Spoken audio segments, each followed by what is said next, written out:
Hello' বন্ধুসকল, আজি মই আপোনালোকক প্লে ষ্টৰৰ সাৰ্চ হিষ্ট্ৰী কেনেকৈ ডিলিট কৰিব বলক ভিডিঅ'টো আৰম্ভ কৰোঁ।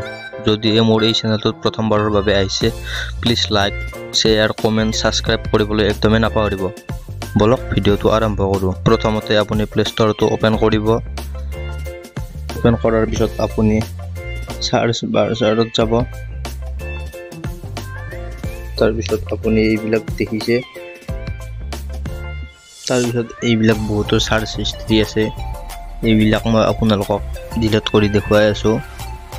তাৰপিছত বেক যাব। বেক গৈ আপোনাৰ থকা লগোটোত ক্লিক কৰিব। লগোটোত ক্লিক কৰাৰ পিছত ছেটিংছত যাব। ছেটিংছত যোৱাৰ পিছত জেনেৰেল আছে, এই জেনেৰেলটোত ক্লিক কৰিব। ক্লিক কৰাৰ পিছত অলপ তললৈ যাব। তাৰপিছত আছে একাউণ্ট এণ্ড ডিভাইচ, সেইটোত ক্লিক কৰিব।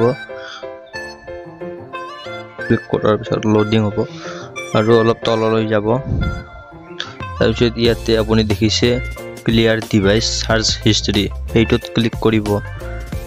ক্লিক কৰাৰ পিছত ক্লিয়াৰ হিষ্ট্ৰী আছে, সেইটোত ক্লিক কৰিব। তাৰপিছত আপোনাৰ গোটাই সাৰ্চ হিষ্ট্ৰী ডিলিট হৈ গৈছে।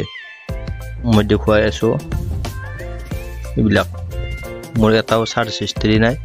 এনেকৈ আপোনালোকে প্লে ষ্টৰৰ সাৰ্চ হিষ্ট্ৰীত অতি সহজতে ডিলিট কৰিব পাৰিব। আজিৰ ভিডিঅ'টো এইখিনি আছিল। যদি এই ভিডিঅ'টো ভাল লাগিছে লাইক কৰিব, শ্বেয়াৰ কৰিব আৰু ছাবস্ক্ৰাইব কৰিবলৈ একদমেই নাপাহৰিব।